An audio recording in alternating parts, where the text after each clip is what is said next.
there are different colors that correspond with different things, and we'll go over, we're actually going to do a candle so you can see.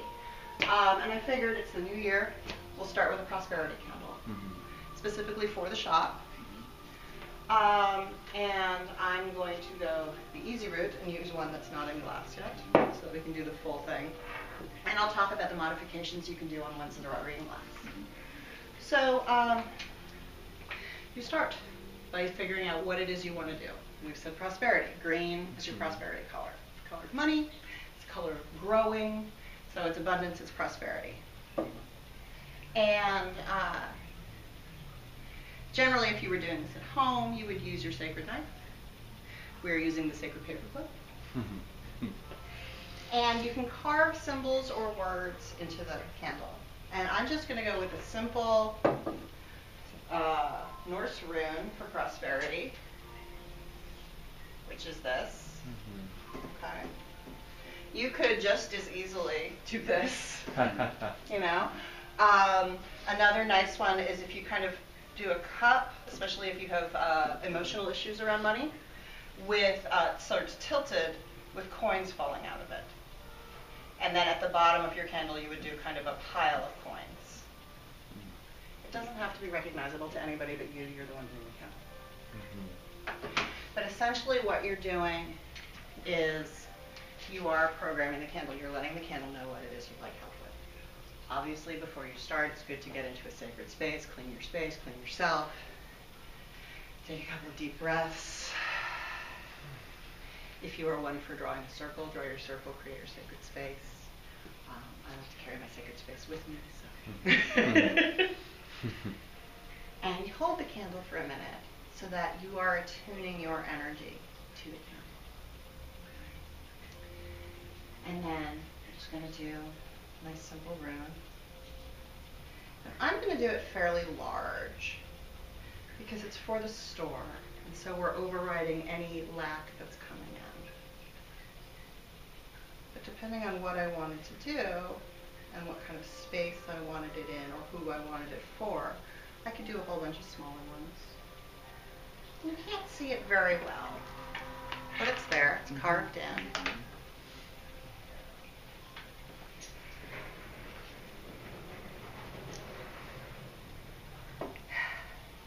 And then you want to take oil. I usually recommend using olive oil. Olive oil doesn't travel as well as coconut oil does. So coconut oil I always have in my purse. And you don't want to use a lot because you don't want to smother the candle. Okay? But you want to use enough. Now, when you're putting oil on the candle, there's sort of two halves to the candle. If you are looking to bring things to you, you are always wiping towards you. If you are looking to move things away from you, if you're doing a releasing or a banishing spell, you always want to move stuff away from you. You start with the top, and you come down towards the middle. And again, you don't want to use too much. You're just going to kind of coat the candle, always coming towards you, only going down towards the center, towards the middle.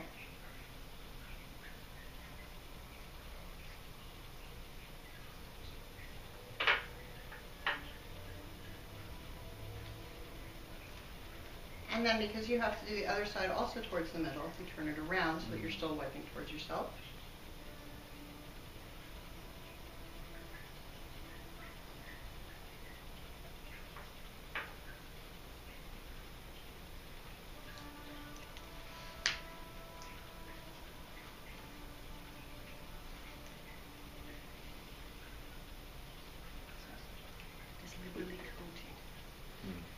And if I'd also like to use essential oil to add to it, we're going to go for full bore here.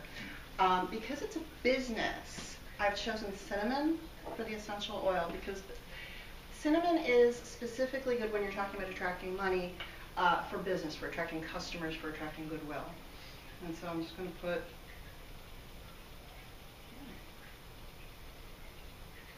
and you could conceivably just mix this in with the oil before you start, the coconut oil being solid.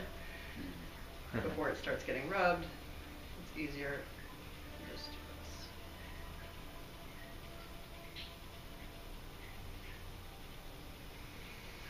I love the smell of cinnamon. if for some reason you forget and you go that way, rub it back the other way so that you've reprogrammed it.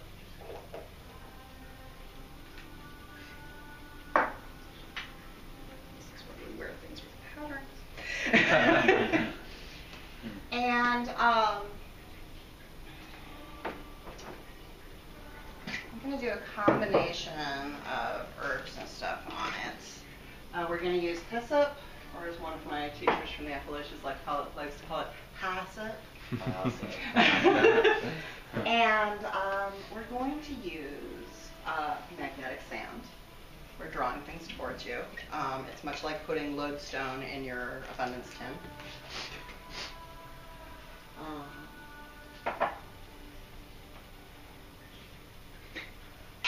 Glitter, because yay, glitter. We're doing abundance, so we're going to do green. Josh. Are you excited by glitter? Okay. It's my favorite. All right. Can you grab me like a paper towel or something so I don't make too much of a mess here in the shop? Because glitter. Yeah. Because glitter. Because glitter, right.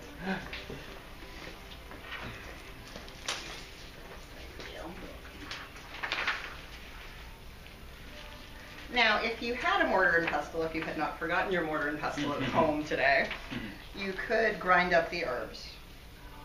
There's enough space in between the candle and the walls of the container we're putting in, then it's going to be okay if it's chunky.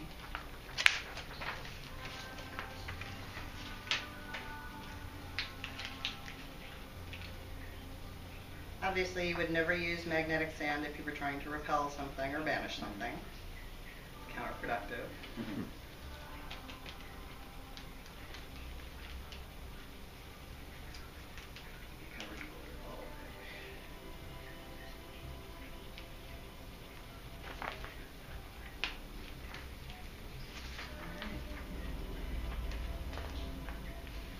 Now, you don't want to use too much because, again, you don't want to smother the candle.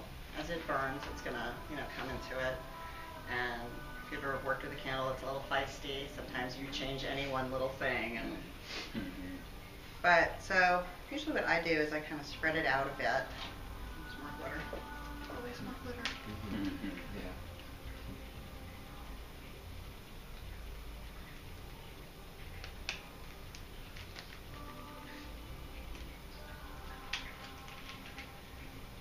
Glitter is great for abundance because it gets everywhere.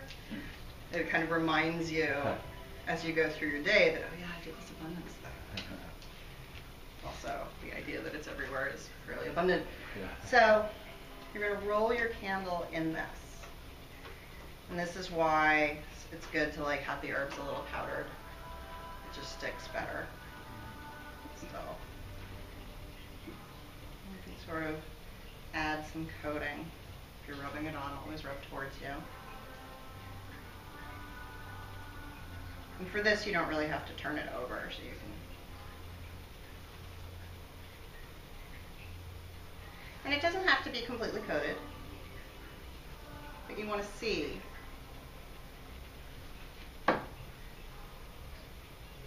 it's somewhat evenly distributed.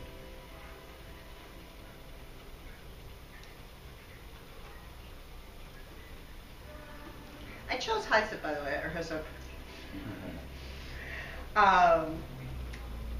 Because hyssop is, it's a really good activator.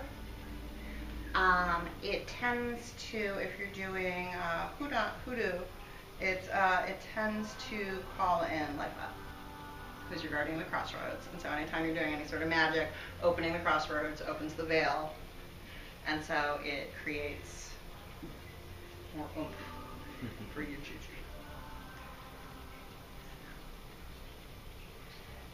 And you're going to put your candle in your container. Now, if you really wanted to go full bore, you would choose both a day of the week and an aspect of the moon to support this before you burn it, or even while doing the prep. And again, it's for a business, And so today is actually a good day to do it. It's Thursday, which is Jupiter, which is expansiveness, which is a lot of the energy of the store already. Phase of the moon is not so auspicious because we're in a waning moon. We're specifically in the last quarter until tomorrow. So, if I was going to key it to the phase of the moon, I would want to do it during a waxing moon. So between new moon and full moon. I think we've probably gotten enough juju in it. And some people say don't use matches, some people say don't use lighters. Light the damn thing. And you can take a moment before you light it to, again, kind of visualize, feel what it is you're bringing in. Feeling is always the strongest programmer. So anytime you're trying to manifest anything, what would it feel like if I had it? Okay, so you want to picture for the store that the store is abundant, it's full of customers, people are buying large things, people are happy and joyful and pleased with what it is that they're getting, and that everybody is prospering.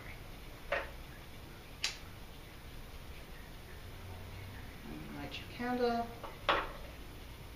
and you put it somewhere, probably in your cash register. Now, that's your sort of full bore, you have full access to the candle kind of thing. If I was using a 7-day candle already in glass, I can use a Sharpie on glass. That's always a nice one. Then you want to make sure that you're disposing of the glass appropriately afterwards, or just, refill it and always use it for prosperity. You can carve your symbols in the top. Now, as far as oils and herbs and stuff like that go, you want to be really sparing in this case because it's right where stuff's going to burn. And so, it could light on fire. Some things, when you put them on candles and put them in fire, they explode. So you want to be careful. Always understanding what the oil property is of what it is you're putting in. But you don't want to smother the candle. But you can totally do it with this. You can use tapers, single candles.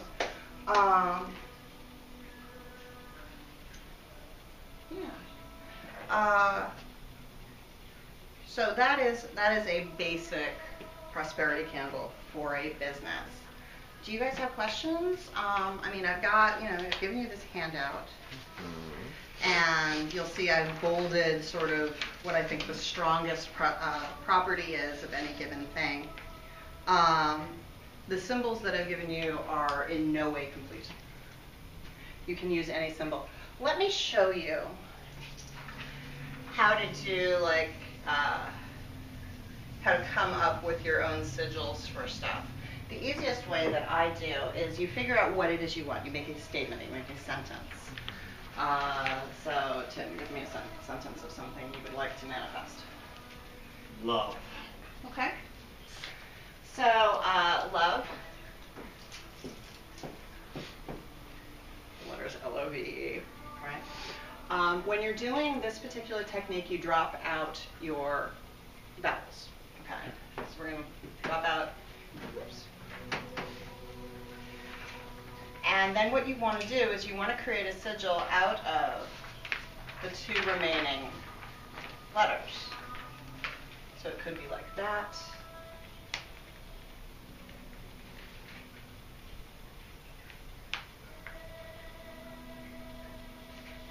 Could be like that. And you can get fancy with it too. I'm just going for simple block letters right now. Mm-hmm. Now, this is really good to do if you have like a full sentence. Like, I am bringing in $10,000 every month. And then you would write that out, you would drop out your vowels, and you would create a sigil out of that. So tell me about the sort of love you would like to have. Romantic love.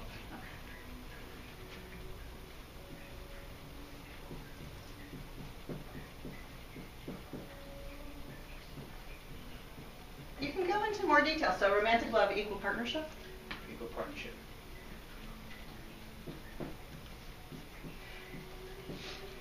This is a good one, again, if you want to go into detail, because you can use a full sentence.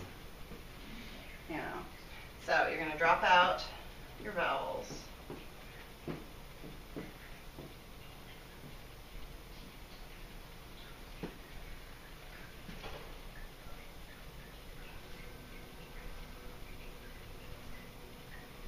See, I've already got the beginning of the M here, so let's do that. That includes my N. Top of my T here. C, so I'm actually going to make that like that. I've got my V already. Q. L. I already have a P. I already have an R in there. T and R again, S.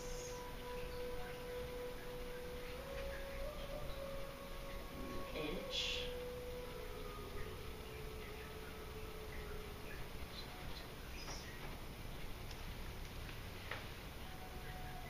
Alright, that's all my letters. And again, you can go as fancy as you want, but that's a general idea of something you can do. And so then, and I usually recommend playing with it on paper first. Because you don't want to really, you want to make your mistakes on paper rather than on the thing. And then you can inscribe that into your candle.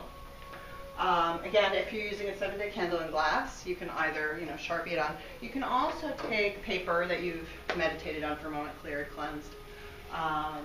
You can inscribe it onto the square of paper, put the appropriate oil on the paper, and then put it under your candle.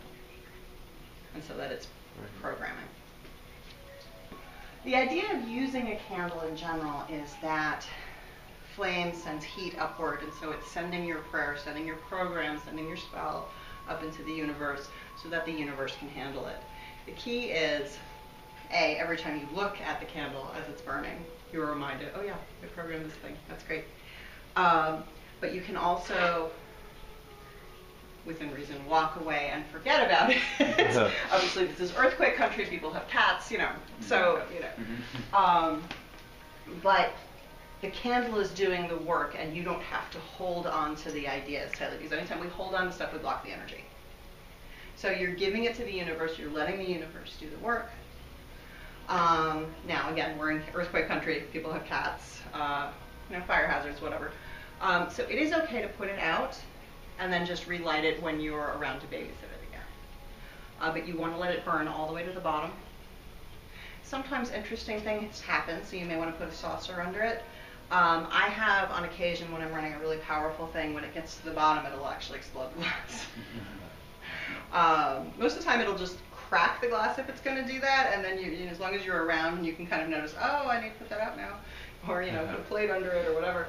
But every once in a while, I do singe the mantelpiece. It's okay, it's a mantelpiece, that's what it's for, right? Let's see, what else? If you are familiar with runes, you can use runes for your symbols. If you, heck, you can use elven writing. If you, you can write out what it is you want, like perhaps in a spiral kind of pattern. If you're bringing it towards you, start at the top and spiral it down. If you're pushing something away from you, start at the bottom and spiral it up. Normally I would say spiral it up if you're getting rid of it, Widdershins counterclockwise. But it's very hard for most people to write backwards. So as long as it's spiraling away, up and out, you're okay. Unless you think you can really, figure out how to write it backwards, which is great. What else do I have? Just want to make sure I'm not missing anything. So as you can see in the handout, certain colors go better with certain oils, with certain themes. And so combinations are important. We've got a whole list of herbs. And I think on this one, cinnamon is just listed for attracting what you want. But cinnamon to me really is, it's for attracting what you want is so generic. I will use cinnamon for business things, for project things, for earthy, so physical, abundance kind of stuff. And because it's got that spice to it, it's got some energy to it, and it's warming. Okay? And you can think about, even if you don't have this handout with you, you can think about, well, what is the property of this herb? Is it healing? Is it spicy? Is it warming? Is it cooling? And that will give you an idea. And intent does count for a lot with this. the simplest candle magic spell of all. So I have a candle. I let it know what it is that I want, or what it is that I would ask it for help with, and I light it. It doesn't have to be any more complicated than that. When you have access to all the fun toys, why not use all the fun toys? You know, the more you do with it before you light it, the more energy you're putting into it, the more powerful it becomes. Attention, you know, energy follows focus. And so anything you focus your energy on, you feed. If you don't know what color to pick, white is sort of your neutral. Okay. Especially if you're looking to bring things to you, purify, whatever. Black is good for, this is purple. Black, I think. Right, Are we out of so black? Oh, there we go. Black is good for banishing, repelling. Also any things that fall under the purview of the dark moon, so deep, emotional, subconscious kind of stuff. Black is good for that. But your usual generic is always going to be white.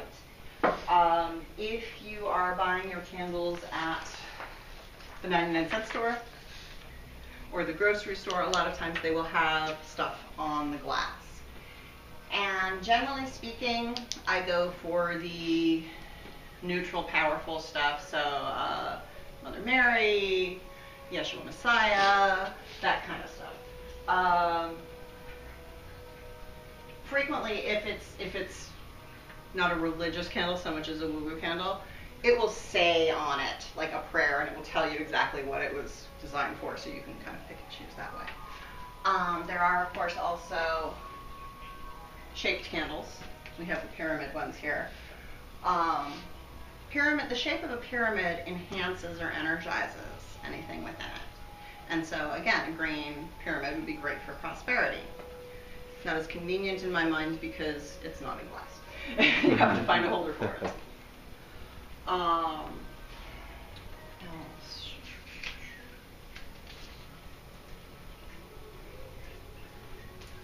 So new moon, between dark moon and new moon, and you always have about a 3-day window, is really good for setting intentions for new goals, new projects. A waxing moon, so between new moon and full moon, anything you want to bring in, generate, manifest. It's a growth.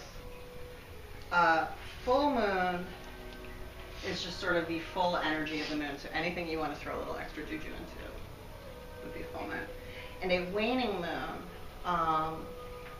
so full moon to dark moon, it's a decreasing energy, and so what you would use that for would be anything you're looking to get rid of, to banish, to release. I tend to use candle magic either if I'm sending someone energy, so healing, protection, that kind of thing, or for intensely personal work. I am looking to bring myself prosperity and to heal any issues I have around the money. I am looking to get rid of a habit. You can use it for quitting smoking. I mean, I would add some other stuff to that too, but stuff like that. I don't really like to use, I'm not a big fan of using any sort of spell work to influence other people. I don't like the energy that generates for me personally. You know, I know that people do use candle magic to try to influence other people, and that's their deal. I'm not a fan of violating anybody else's free will.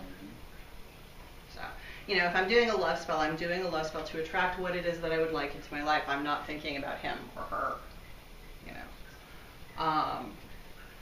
You know, and I can tell the universe, here are the qualities that I would like. These are the qualities that I would vibe with. But, again, I'm not going to say that specific person needs to change their mind and hang out with me because, that's a bad scene. So, do you guys have any questions? Can you go over just a couple of Sure. the herbs that aren't listed on the paper? Sure. What do I not have listed? Give me I know that I don't think that there's seeds of paradise. I don't think. Grains of paradise. It's a high vibration.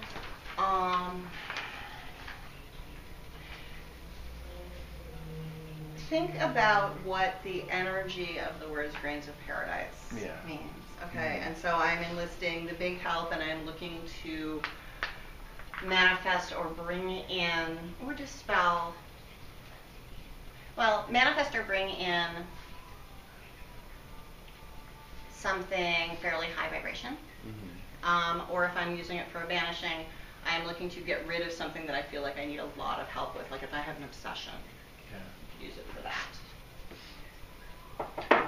And then Valerian, let me just give you a warning about that. Valerian, as far as I know, is Latin for stinky feet. Don't burn Valerian. I'm not even going to open this jar. It smells like old sweat socks. It's just not okay. If I have to take Valerian, I will usually do it in a capsule form so that I have to experience it as lightly as possible. What else we got? There's Mandrake. Mandrake is old folk magic juju. Mandrake, to me, the energy of Mandrake is possibly the polar opposite of Grains of Paradise. It's, and that's not to say that it's evil or bad. No, it's just a very different energy. It's crone energy. It's deep earth energy. It's dark moon energy. And it's very powerful. Think like earth dragons. Think, the crone that lives in the little hut out in the woods that only comes out at night. Okay? And so it's very powerful, but it's not. It's just a very different energy than this. And Mandrake, being a root, takes a lot to get it into a powdered form. You want to be very careful if there's a chance of ingesting this. Okay. It's not that it's poisonous, but...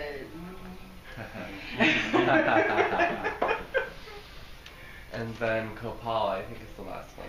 Okay, so Copal, most of my resource material that I use for the handout tends to be sort of North American hoodoo.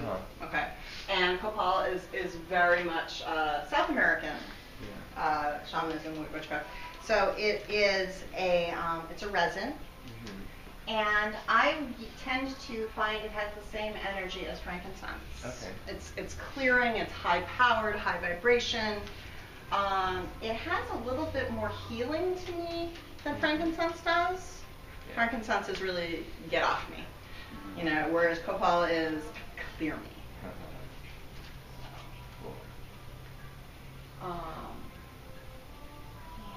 Dragon's blood is a good enhancement for any candle magic, and it smells great, unless you really hate it, which doesn't smell very good. Okay. Cool. All right. Thanks, guys. Thank you. Thank you. Yay.